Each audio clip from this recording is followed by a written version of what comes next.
David Laney, how are you, my friend? Good to see you. I'm doing I'm doing good. How are you doing? Good, man. Good. It's a snowy winter's day here in Portland. You can see my both of us. Yeah.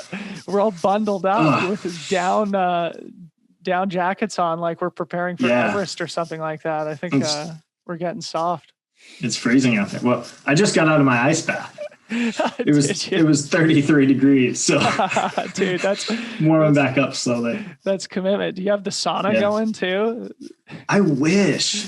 I was looking online last night. Yeah. They're pretty expensive, but Well, yeah, I do want to buy one. they are expensive. We invested in one. So Did I you? can Oh, tell it's you from worth it. experience, it's actually sitting not far from where I am right now. Yeah, that's Yeah, awesome. good investment, but certainly set us back a Yeah. little bit. Yeah. But I've been looking into those horse trough things to put in the backyard. Yeah. Is that what you use for hmm your ice bath? Exactly. Yeah, it works perfectly.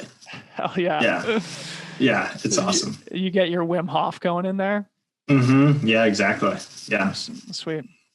Well, Yeah. how are things up in Bellingham? I've never been up there myself, but I know you've made Yeah. that place, that community, your home for a little while. I'm curious to learn a little bit more about it. And Yeah. Yeah, you got to come up. So, it's a kind of a smaller town, kind of like Bend. And there's just trails all in town, which is really awesome. Lots of like old logging roads and like a rail trail. So a nice, really flat, long gravel dirt bike path. And then Chuckanuts, there's lots of like wildwood type, forest park type trails. And that's all in town. And that's great. And then once you get kind of out of town a little bit, the North Cascades are really only 30, 40, 45, maybe an hour away, depending on what trailhead you're going to. And then it's just like a alpine wonderland. Like it's just endless, basically like, yeah, you could spend a lifetime yeah, exploring. that's what everybody says. And we desperately wanted Yeah. to make. We were supposed to make a trip up there this summer, just because I'm trying to kind of get to know the Yeah. neighborhood a little bit better here in the Northwest. And Yeah, totally. Bellingham just seems like my type of town. It's got Yeah. the access to the recreation. It's a little bit quieter. You're on the water Mhm. too. You're not far from the Yeah. Canadian border and the most beautiful city in the world, that is Vancouver. Vancouver is amazing. Yeah. Well, Yeah. dude, keep your couch warm for me. Yeah, you got to come up. Yeah, anytime. You guys are welcome to stay. Yeah, Sweet, man.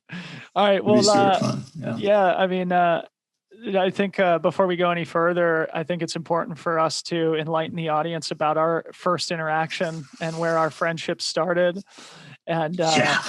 share the story of our trip to the Grand Canyon back in 2013, because it was a really special memory for me, and I think maybe a pivotal moment in your running career. So why don't you Yeah, it was. Big reflect time. on that story, on that road trip, and paint the picture of where the trail running Yeah. institution that is David Laney, where that story began. So yeah, that was actually really fun, and it really was a pivotal point in my running career. So yeah, so Ryan Gelfie and I were living in an apartment in Ashland, and I guess Ryan had talked to Ricky, and for some reason or something happened, and they're like, "Let's go run the Grand Canyon." And then Ricky must have talked to you and been like, "Hey, come on down." And so all I remember is we showed up in some parking lot, and it's in my tiny car, Yeah. and it's you and me and Ricky and Gelfie. Yeah. And the car is just full of bags. And we go down to the Grand Canyon, drive down, tiny car, sleep on the rim, like in the woods. Yeah. And then went for the rim to rim to rim. The next day, you ran really fast. Yeah. Well, I mean, relatively. Well, It in 2013, it probably so that counted as a fast time, but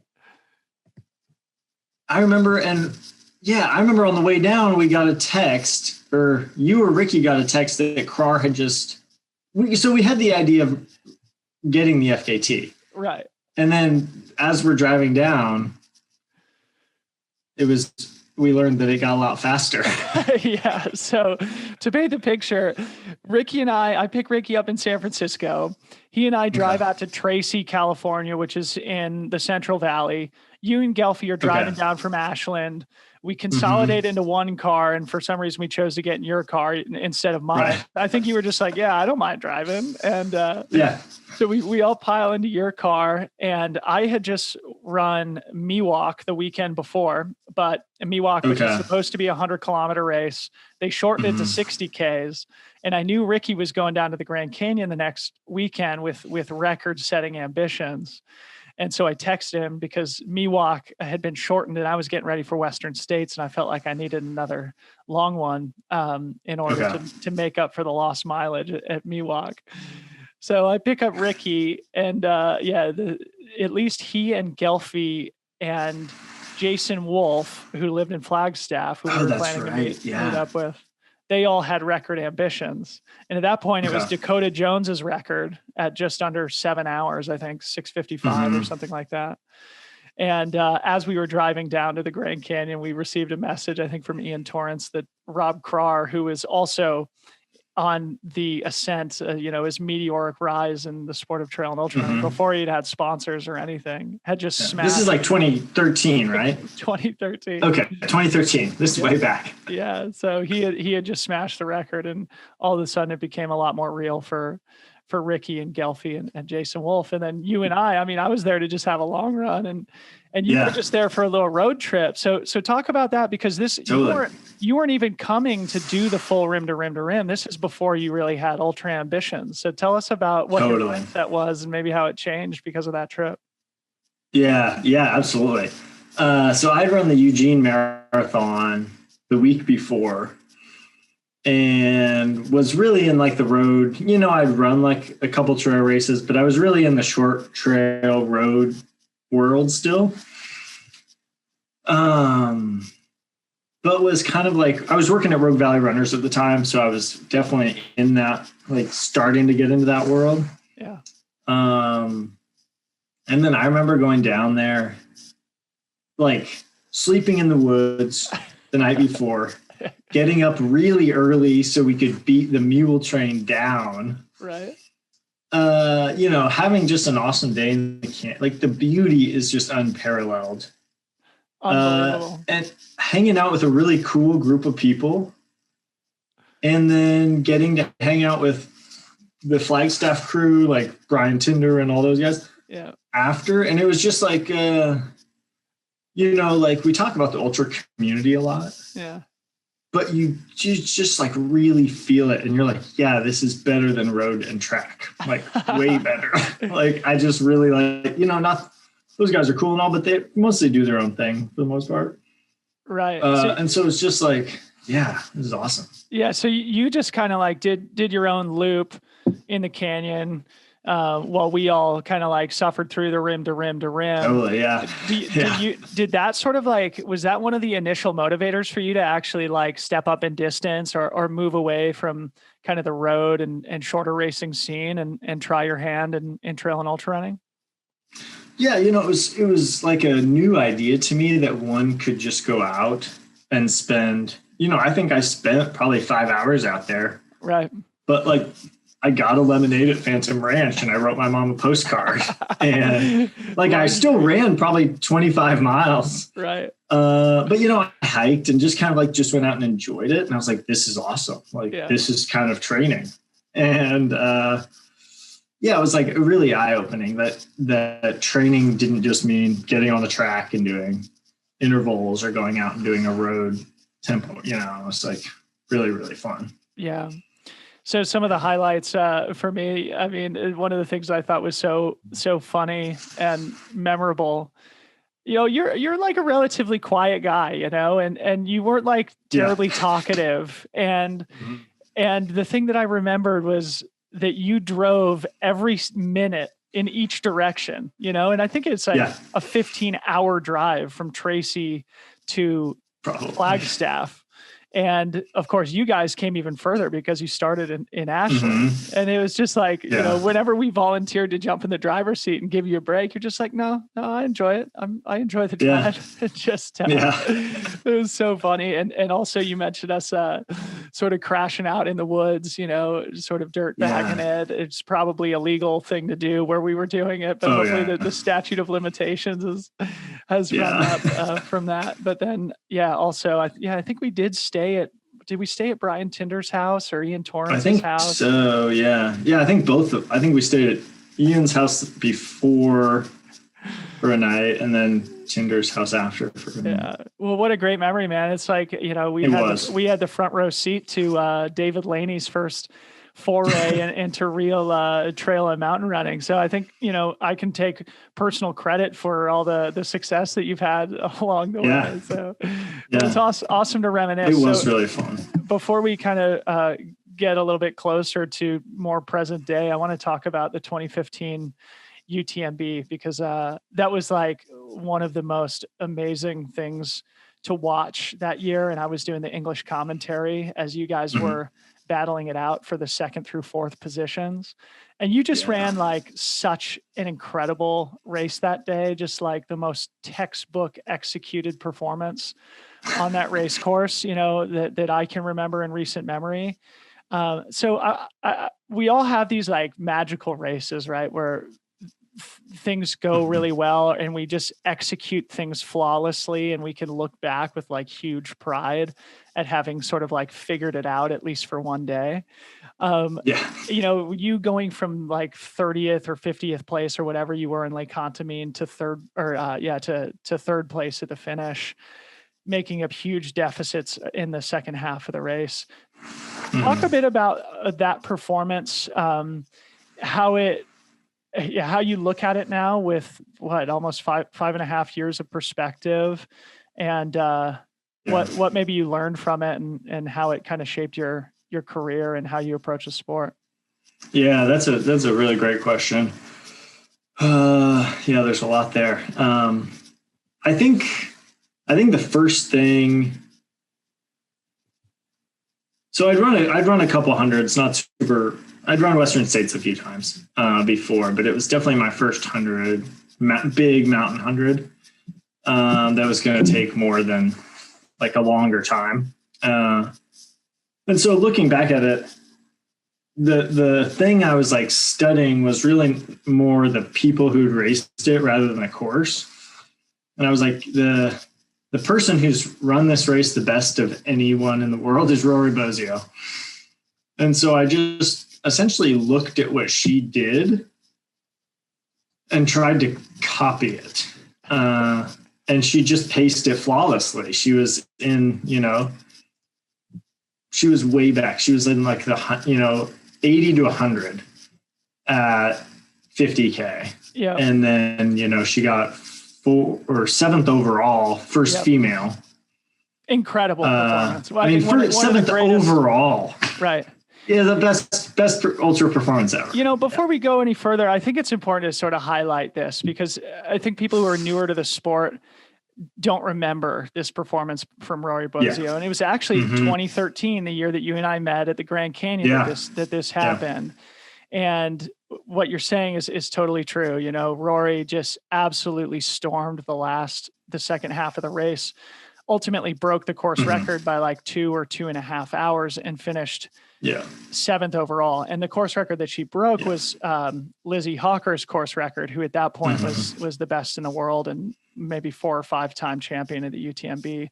And now, even though it's a slightly different course, it's a time that is like 2 hours faster than what Courtney Dauwalter ran last year. Totally. So even though, we're comparing apples and oranges, like absolutely mind-boggling performance, and she executed it similar to you. So sorry, pick up around, sort of like the halfway point, Courmayeur, how things are going at that point, and you sort of like give us a glimpse into your psychology over those last insanely hard 50 miles.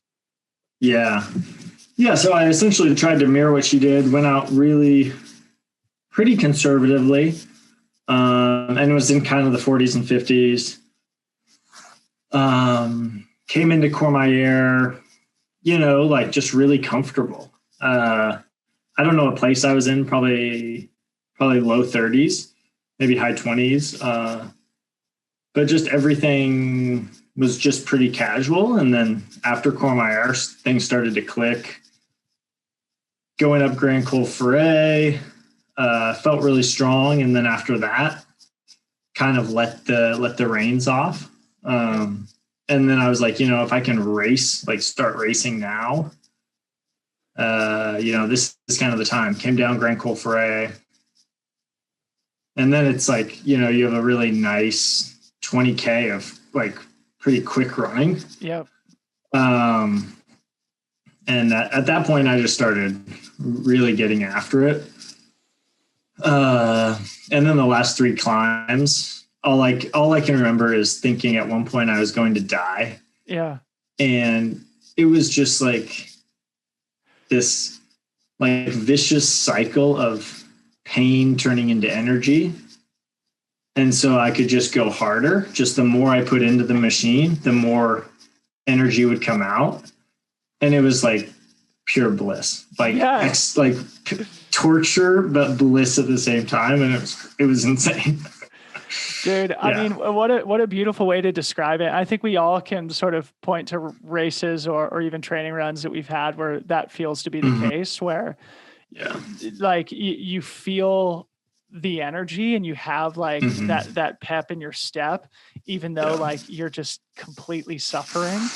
Yeah, and totally. For those who don't have as much of a photographic memory as me, I was doing the English commentary at the time, and you came into Valorcine, which is the last aid station before the last sort of major aid station before the finish line in Chamonix. I think you probably have, I don't know, 12, 14 miles left at that point, and won the last huge climb. And at that point, you'd been making up huge ground. We were all sort of like following you as you sort of moved through the field.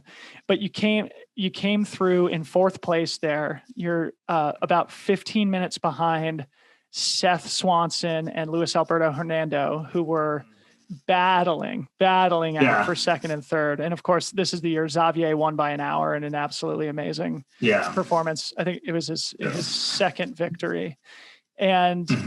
And so we're all just like, so like, impressed by David Laney, working his way all the way up into 4th place, but with 1 climb left, he's 15 minutes behind 2nd and 3rd. And we're like, well, it looks like Laney's going to keep it, he's safely in 4th place, but it looks like Seth and Luis Alberto are battling for 2nd and 3rd right now.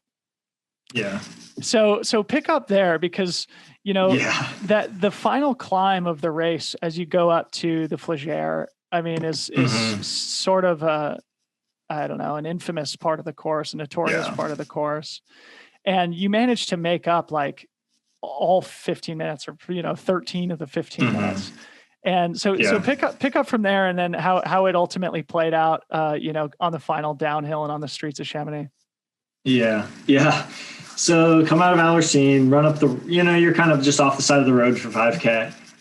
And then you hit that Col de Monet climb, and it's super exposed. It's really, really hot. It's super steep.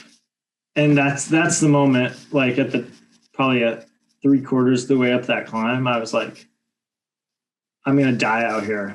Like I'm just too deep and I can't stop. Right. Like I can't slow down and I can't ease off. And like, it really felt like this is how it ends. Cause I just couldn't get cooled down at all. And I just couldn't slow down. Like it was just like a dog that just I was incredible. Just couldn't let it go. And then thankfully it flattened out. And so then you're running much faster. You're getting cool air. There's water up at the top, so I could cool down. And then, came back to life on that flat section up to the last aid station.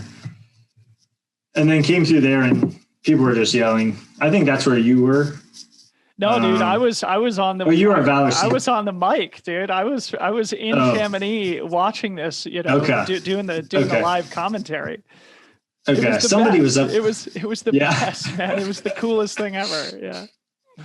Maybe, so people were just yelling, and they're like, your Seth is not that far up. And I was like, I mean, I can see a long way. He's obviously a long, I can't see him. But then we got down into the woods, and they're like, no, man, like they're 2 minutes ahead of you. Yep. And so then I catch Seth, and I run together.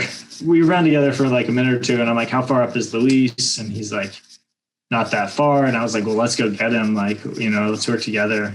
Yeah. And then Seth took a big tumble. So, I waited for a second, just, and he was fine. He's like, no, just go. Yeah. And then at that point, it was just like blinding. It just felt like a sprint, like just redlining. And I was like, I have 5K left. And it was just like, I just couldn't slow down. Like it was just like nuclear.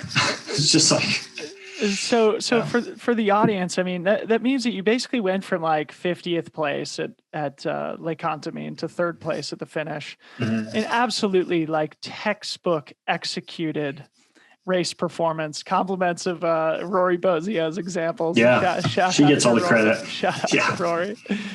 But it's like I think a great learning experience, not only for you and your development as an athlete, but for all the young athletes in the sport who have ambitions of performing well at a race like that. And the sport has developed to the point where you see how Pau Capel raced it last year. Where he had a 20-minute lead on the Col de Bonhomme and won the race by 45 minutes, just absolutely insane. But there is opportunity to when you play your cards right. I mean, that's a beautiful thing about this sport is like there's so many different strategies, there's so many different tactics, when it comes to equipment, nutrition, pacing. It's just like there's a million different ways to skin the cat. And that day it was just like so perfect for you. And shout out to Seth Swanson too, because I think he feels like that's one that kind of got away from him too. And I've never talked to him about that yard sale on the trail, but like what a great example of sportsmanship of him telling you, hey, don't wait for me, man, go get him. When he sees his sort of podium place slip away. But man, so awesome, so fun to reminisce about that. And I know you've said before, like that race kind of had some physical consequences. And you talked a bit about how much it hurt. Share a little bit about, maybe what those consequences are. I think it's important to sort of balance the good with, the real stuff too.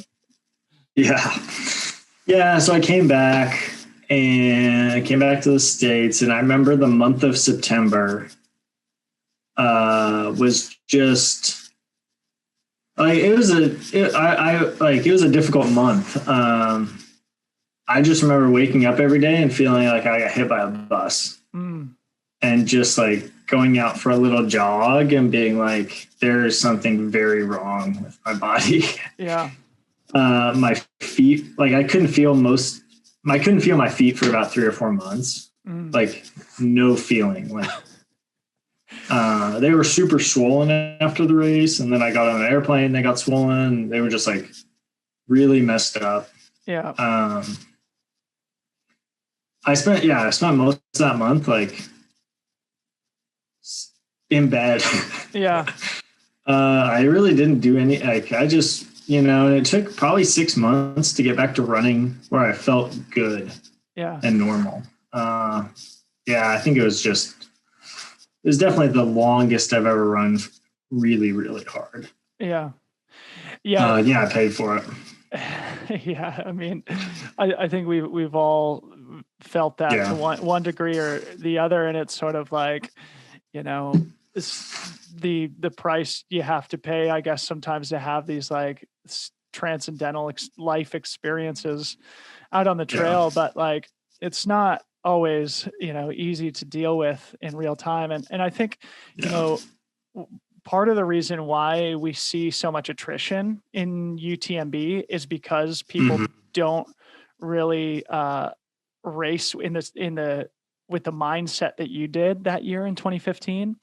Especially on the men's side, everybody's going in with such high competitive aspirations and with such a high level of fitness that, when the first or, second bit of adversity comes along over the course of that insanely brutal course, it's just either you just physically can't make it to the finish line, or once your competitive ambitions are out the window, it's like, a lot of people don't see the reason in continuing on. And I think your performance is so emblematic of that. I mean, that those last 50K of that course, is so underrated. It's like the hardest part of the whole race. Yeah. And especially when you're on the absolute red line, like you were, to move through the whole field over the course of that last 50K. I mean, it's a 170 kilometer race with 30,000 feet of climbing. And so there's going to be consequences, but when you push that freaking hard, so it leads me into, kind of, I mean, amazing performance. You went back the next year and had another fantastic result, but in the last couple of years, sort of things have been somewhat hot and cold for you. You've had some ups and downs. And I recall you and I were chatting after Lake Sonoma. I think it was in 2018. You'd done the race, and you had what I think for you was probably a disappointing performance. I think you finished 9th, and sort of in a moment of honesty, as we were chatting, you sort of voiced your skepticism as to whether or not you still had it. I think you'd probably been feeling as if you'd been paying the piper for a while, or accumulated a lot of these hugely stressful race experiences. Talk a bit about the sort of that moment in your career, and if you feel like you've navigated it well and what you've learned. Yeah, that's a great question. So 2015, obviously things went really well. 2016, things went pretty well again. And then 2017, went back to UTMB and got 14th. And so it's like you get 3rd and 4th, and then you get 14th without a real good reason. It wasn't like something went poorly during the race or something like that. I just kind of didn't put it together. And then kind of had a couple other races that were just kind of subpar, Sonoma being one of them. And I was just kind of, not totally putting the training together and not obviously putting the racing together. And it was just kind of like, what's the missing puzzle piece here? And then, sorry, I think that's my dog. That's all good, dude. And then, so I think after a while, I was just like, it's possible that I just like, I'm just old. Like maybe I'm just can't put it together. Maybe I just can't. I mean, did you think it was really age? Did you think it was age, or like, the fact that you put yourself through so much? And that's exactly years? More of that. I've been racing, pretty competitively since I'm like 12 years old. Yeah.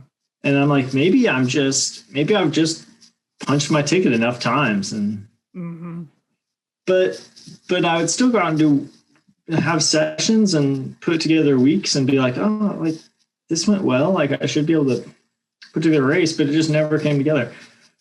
And then so 2018, really after Sonoma, I'm going to step back and just reevaluate a lot of things from a training standpoint and from a life standpoint, just kind of like go back to square one. Yeah. Start doing just start doing like a little bit more PT stuff, like work out some of these little, foot issues that have been annoying or that kind of stuff. Do a little bit of strength work, just little things that I realized that you don't have to do when you're 21. Yeah. But when you're 29 or 30, really make a big difference. Yeah.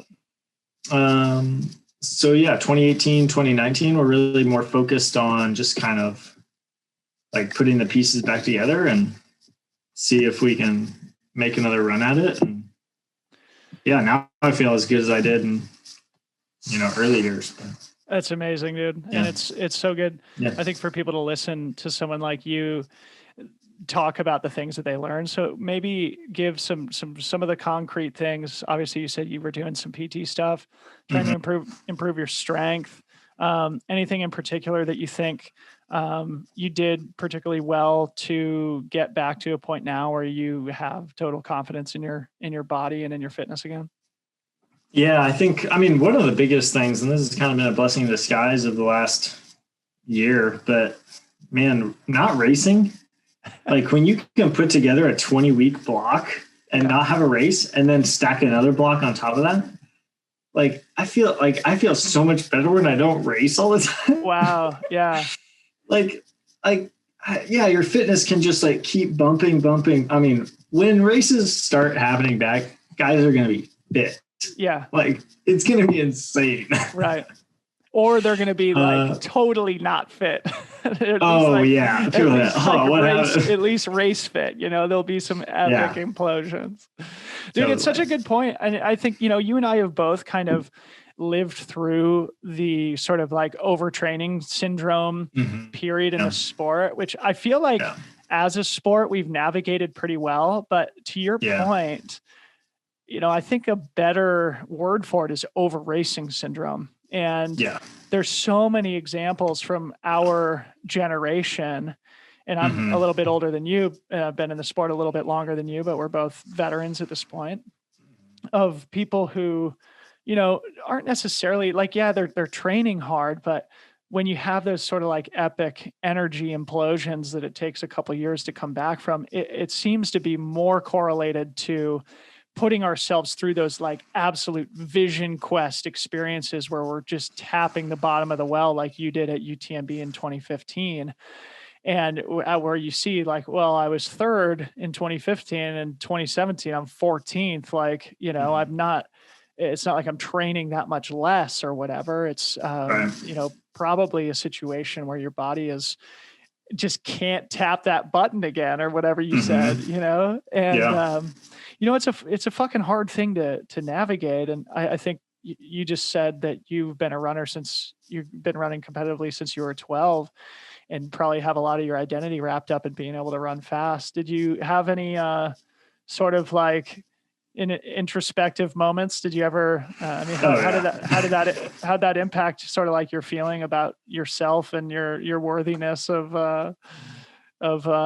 respect from the world at large? Totally. Oh yeah. That's a fantastic question. We could spend hours around the campfire talking about that. Or on a therapist's couch or something. Yeah. Oh, big time. Yeah. That too. I probably need that too. We all do. Yeah. It is really true. Like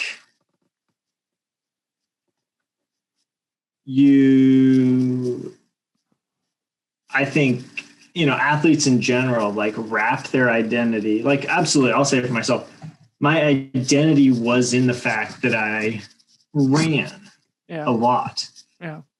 And if something stopped me from running, like a sore calf, I was like, not unfunctional, but basically unfunctional. Like, wow. I could not be happy. Really? If I couldn't go running every day or twice a day. Yeah. And like, that's just like, regardless of your belief system in the world, that's not going to be good. Yeah. When you put that kind of, like when you've built running into something, given it a platform that it doesn't deserve, like I love running. Running's awesome and does a lot of great things, but when you give it a place in your life that it absolutely shouldn't have, it'll destroy you. And you can allow it to totally destroy you. Yeah. And you'll do so willingly, thinking it's the best thing for you. And it's really not. So yeah, that's definitely a big part of it. Able to like from when I was 12 to 29, pretty much lived in this system where that was the thing that I sacrificed everything to myself. Like I sacrificed myself to this running God, essentially. Oh yeah. And when I could get away from that, it was like, oh, I enjoy running. But other things are good too. And I don't have to give it this platform. Yeah. It's funny. It reminds me of the podcast I did recently with Joe Grant, where he's talking about something similar. It's such a worthwhile thing to do in life, to just be so all in on training and running and have no distractions and no obligations, and wrap everything you are into the sport and make it almost like a religion, like you're sort of kind of implying a little bit.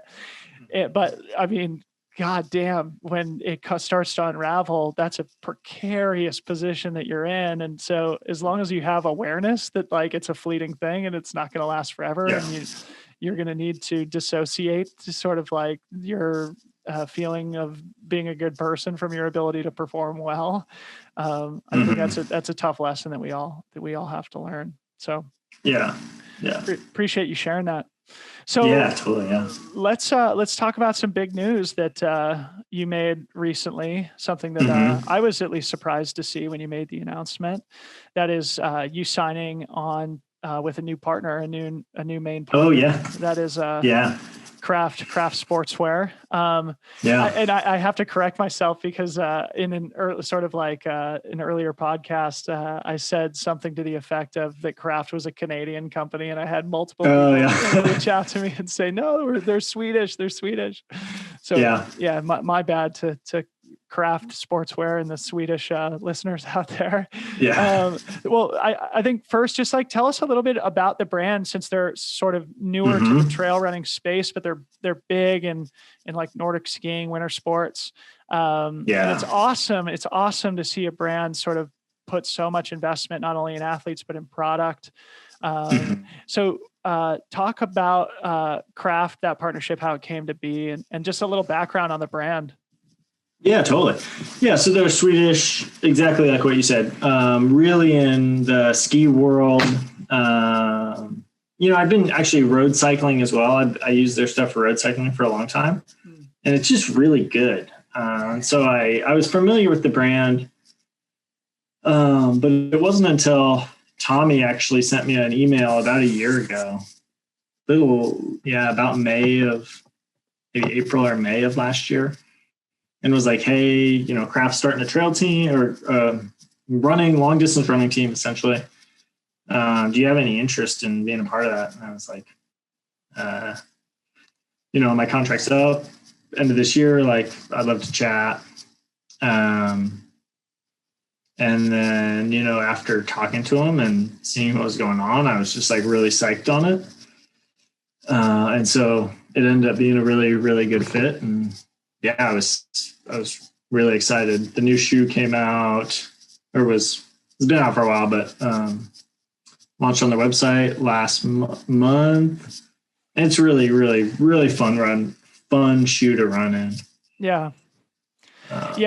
It's awesome. So I guess, tell us a little bit about the shoe, the product, and maybe like what the vision is for Craft. I mean, it seems like they're making a pretty big commitment to the sport of trail running. Are they also sort of like trying to have a presence in road running? Is there anything you can share without disclosing things that you should? Yeah, totally.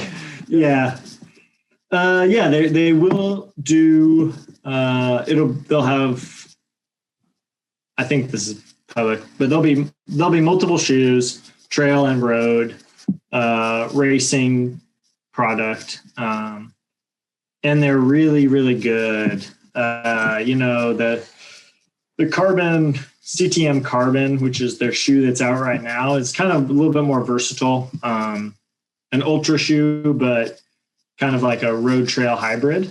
So it's great on stuff like Sonoma, like trails that are pretty, for the most part, smooth and nice. good on the roads, and fine on like, shorter sections of technical stuff. Mm-hmm. Well, yeah, it's awesome to see, the commitment to the sport, and it seems to be an intelligent operation too, aligning themselves with yourself and Tommy Ribs Puzzi. Shout out to Tommy. And I have it on good authority that I'm not going to say who, but it seems like they might be recruiting a female ultra runner as well, somebody who's well respected.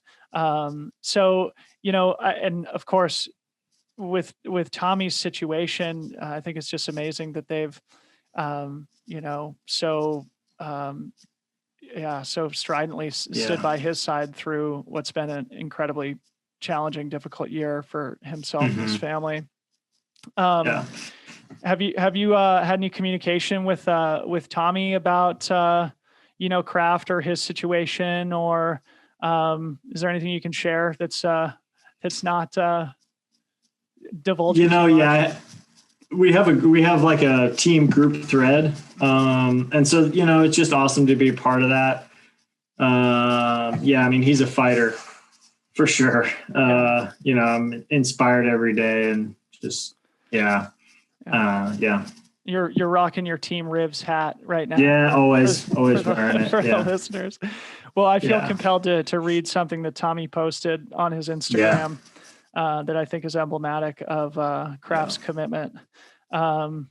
Basically what he says, this is a post that he put up when Craft announced the launch of the new footwear, which I think was just a couple of weeks ago, the end of January. And basically what it says is, this is a paraphrase, or it's just a piece of his post. Maybe I'll link to it in the show notes so people can check it out. What he says is, also, I could not be more blown away by the way at Craft Sportswear has continued to support me and my family over this hellish year of sickness and painstaking rehabilitation. Their choice to stay by my side has been unprecedented, at least as far as anything I've ever witnessed in the athletic world. I hope this has provided even a shred of insight into who they are and what values they hold as a company. With that, I could not be more proud to represent the Craft company and be part of the Craft family. The future is still to be written, but it is my sincere hope that this is only the beginning. So pretty freaking awesome, man. And I think, in our sport, it just fits so well. It's like the brands who commit to their athletes and, through good times and bad, I think are rewarded by the loyalty, not only of their athletes, but of the community at large. So shout out to Craft. That's freaking awesome. Yeah, absolutely. Companies like, I think North Face does an awesome job of this. Craft, obviously, as they're newer, but doing an awesome job. Patagonia. Yeah. It's like ultra racing is tough, and it's tough on the body.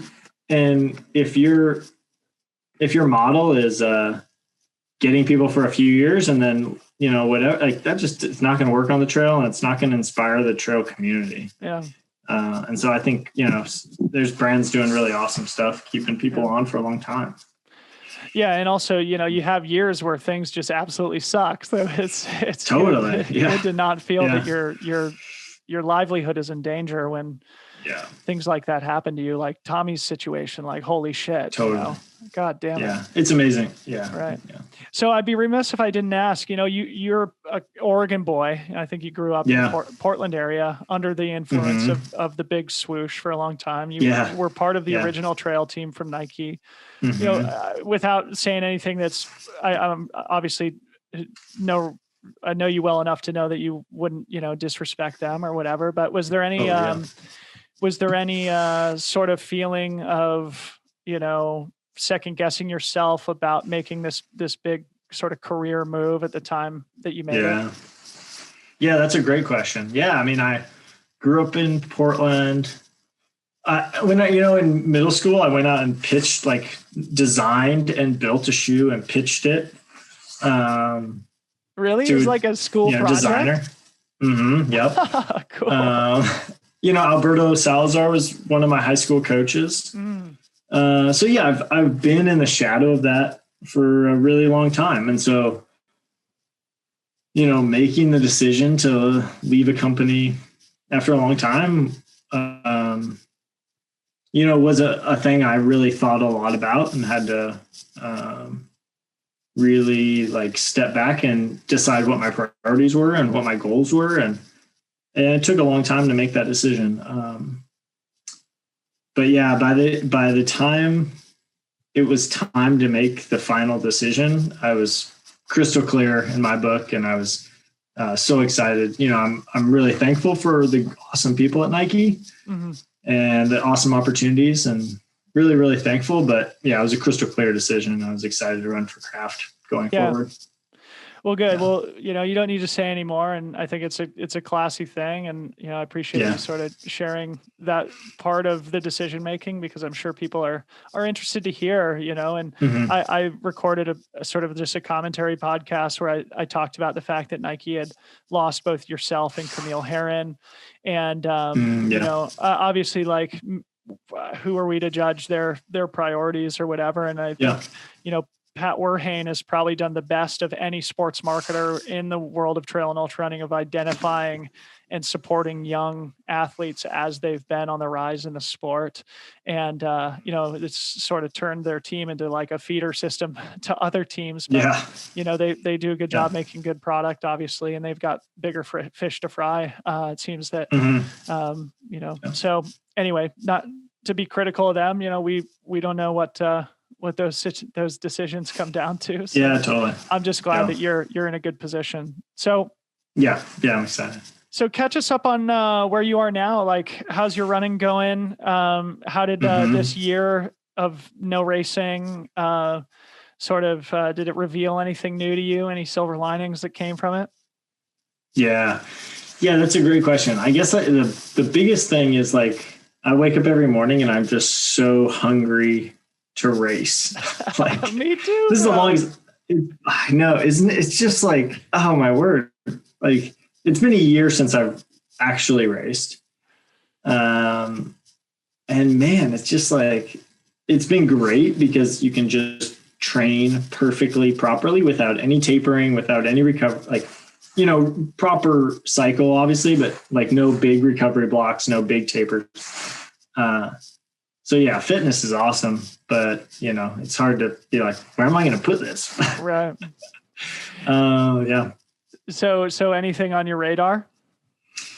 Yeah, I'm going to try and do either Sonoma 100K or Canyons 100K. I'm signed up for Lavaredo. Not sure if getting over to Italy is going to happen. Yeah. Seems pretty unlikely, but who knows? I'd really like to run a fast road 100, but trying to figure out where that's going to fit. Maybe Desert Solstice, maybe something this winter.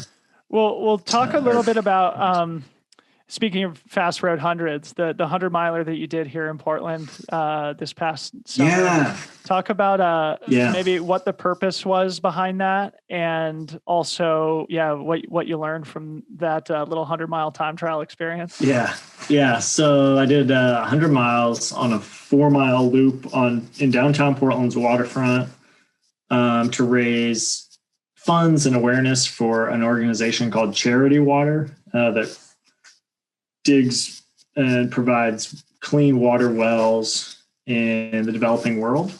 And so that's something that, like, I just wanted, like, 700 million people don't have clean water. And I'm like, this is something I can't live knowing and not, try and do something about. And so I was like, I love going running, and if I can bring a little bit of awareness, that's awesome.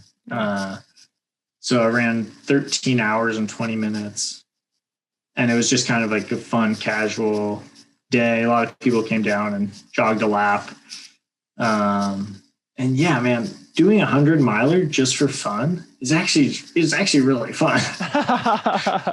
Like, without having that race effort, like just going out and running 100 miles, it's like, you can stop and eat as much as you want. And it was, I learned a lot about running by running a long way without a real time goal. Mm-hmm. So it was fun. You talked about stopping and eating, and I know this was something that was a light bulb thing for you during that that 100-miler. So talk about that a little bit. Yeah. So, most trail races, period, I rush through the aid stations and I don't eat that much. And I do a pretty poor job of fueling in general. In this situation, since I really had no agenda, like I wasn't rushed at all. I was the only person out there. And I had my truck set up. And so every 4 miles I passed my truck and I could grab a little bit of whatever I wanted. I pretty much stopped every time. Yeah. And I ate a lot, felt great, never had any stomach issues, never had any bonk issues. Yeah. And I was like, maybe this is the way to run 100. Like, just really take your time in the aid stations and don't rush. Like, eat well, run in the middle, eat at the aid stations. And so I think that will be something I take going forward. Just prioritize fueling because it does pay off. Yeah. That was eye-opening to me. Yeah. It's so true. So how much money did you end up raising? $6,000 or $7,000. Hell yeah, bro. I think I threw you guys up. 66. You did. Yeah. Thank you so much. Of course, bro. Yeah. Well, it's awesome, man. I think that's Yeah. I mean, it's awesome. I think, that's what makes our sport beautiful. And it's so cool that in a year without racing, you just took the initiative yourself to do something that would not only make you a better athlete, but would also make a difference. And it reminds me of, when it was probably the last time I saw you, which is at Tiger Claw in May of 2019, which was the absolute depths of my personal issues that I was having at the time. My ankle had been broken, I don't know, 3 months before. And I was just really not feeling good about life. And you could totally see that in me. And, just to publicly tell the listeners sort of what you did for me that was touching and meant a lot. It was you presented me with some beautiful wooden coasters, this sort of like engraved burning engraving, maybe is it what it was? Yeah. And exactly. Yeah. As sort of a gift to me. So after you win this awesome race in Issaquah, Washington, shout out to Ethan Newberry. Not only, I mean, you didn't just, celebrate it, but you took your time to present me with a gift to make me feel better in a really low moment of my life. So super appreciate that, man. I think it's revealing of your character. Have you always been sort of? We've all been. Yeah. Go ahead. Well, we've all been in that, not you had a string. Like, we don't need to go into it, but you had a string and I just felt for you, man. And so I just want, I knew someday you'd be back and you're, running fit and great and just have a drink and hopefully enjoy that. But yeah. Well, it's Ethan put on an awesome race. It's an awesome race. And I think he's got big ambitions for it. But I mean, it goes back to what we were saying earlier. It's like, that was the moment in my career when I was convinced it was never coming back. It was like, I have tapped the bottom of the well. My body is completely rejecting this now. I can't run trails without my ankles just folding over. And, so it was a tough moment, and you made it a little bit easier. So appreciate that, bro. Good. Have you always been sort of like artistically inclined like that? I mean, it's not, doesn't seem to be like something you can just do without a little bit of practice. Any other sort of unique skills that you want to share?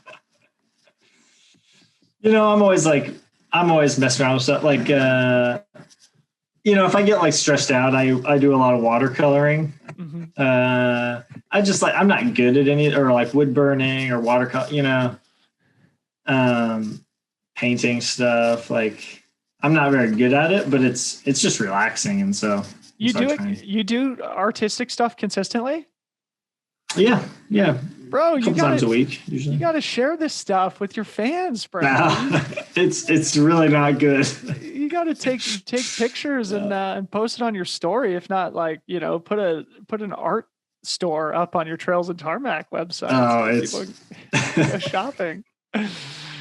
I'll post one for you, but that's it. Sweet, man. Well, sort of as we wind down, the last thing I want to talk about is Trails and Tarmac that I just mentioned. This is obviously your coaching business. Yeah. And as somebody who's sort of trying to get his own thing off the ground right now, I know that it's not an easy thing to sort of try and build something from scratch. It's sort of like training for a race that never comes, and it's just a constant battle. How has building Trails and Tarmac over the last several years sort of informed your life as an athlete, or vice versa? How's your life as an athlete sort of informed your entrepreneurship? Yeah, that's a great question. I think so. Originally, Trails and Tarmac was my college business plan. Was essentially like, I was like, I love coaching athletes, and I love working with other runners, and I'm like, if my experience and my education can benefit them in some way, like, it'd be really fun. And so I think the biggest thing that I enjoy from coaching is, I like working with all athletes, but I really love working with kind of newer athletes. Because little changes can make a huge difference. Like explaining to someone, you should power hike instead of running this uphill. Yeah. And then they do that for a few weeks, and they're like, oh, I am not only finishing my long run 20 minutes faster, it's much easier. And it's just like, just making these little changes, like, oh, actually you don't have to wear a Camelback and drink 24 ounces of water. Like 6 to 8 ounces will be fine, or like little things. And they're just so psyched. Like, you can't help but, I'm a pretty stoked person, as you are, most of the time about running. But when someone's new, and that just new energy is contagious.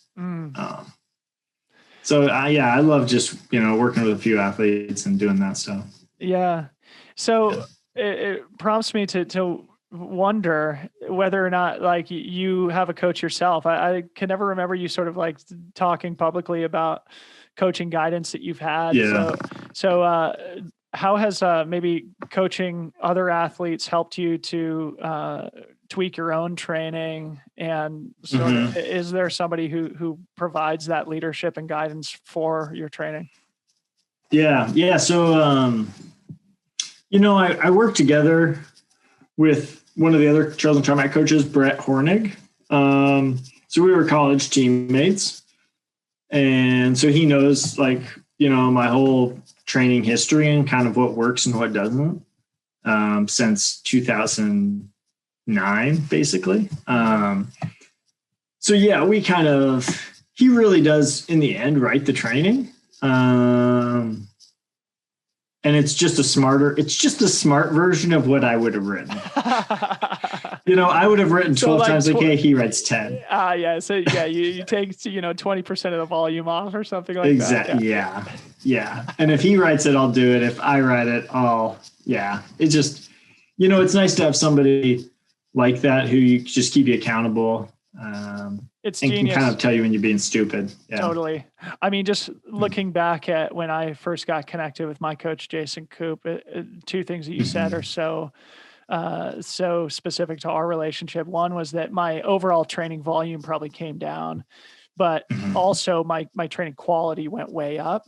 Yeah. And to your point about like making those little changes for people that are newer to the sport or less experienced, they make just huge differences. And I had literally never run an interval until I got connected with Jason Coop. And then all of a sudden, it was like night and day how much better of an athlete I was. And of course, when you see that, like your athlete who finished his long run 20 minutes faster and made it feel easier, it's like the most addictive feeling in the world, and then you kind of expect that that's going to be exponential. So you got to continually be creative and figure out ways to make yourself better. I love also that you went and did a presentation for Nike when you were 12 years old or whatever. And then your college project was basically pitching Trails and Tarmac. I mean, it's running is in your DNA, and it's great that you can make your living from it as an athlete, and also as a coach and help bring that passion and expertise to other people. Yeah. So finishing up, Dave, you mentioned a couple of the maybe goals that you have for the future, fast 100-mile on the road, et cetera. Mm-hmm. Is there anything else that excites you about 2021, if anything happens, or longer term? Yeah, I'd like to do, I think going forward that doing kind of the charity water run is something I'd like to partner with races in the future. So, if I'm doing Lavaredo or whatever, it's like, it just gives like a little extra something when there's just something else behind it. Like, mm-hmm. Supporting a cause that whatever it is, it doesn't have to be water, whatever someone's passionate about. That for me, that's just something that makes it a little bit more fun. Mm-hmm. And inspiring. So that's something I'll definitely do in the future. But yeah, man, I'm just excited to get back out there and race. Hell yeah. Can't wait. Samesies, bro. Samesies. Yeah, I bet. Well, yeah. What do you think about this year? I mean, Hard Rock is the thing, man. I mean, it has been for 2 years. So I feel good about That'll happen. Yeah. I feel like if there's any race that's built for our current moment, it's Hard Rock. But, I've learned not to, get too excited about anything over the last year. It's been one of the big learning experiences is to let go of the feeling of wanting to plan and things like that. So we'll just hope that that comes around and that we can all gather again soon. And maybe we can use those coasters to share a nice frosty beer after a race or something like that. Yeah, totally. Cool, bro. Well, so appreciate your time. So appreciate your candor and honesty talking about the ups and downs of your career. It's awesome to see your new thing with craft. So congratulations on that. Thanks. And I hope we can connect again soon in the very near future. I hope so too. Yeah. Come up anytime. Seriously, North Cascades open up in late June. So yeah. Yeah. As I said, keep your couch warm for me. Yeah, I will. All right, bro.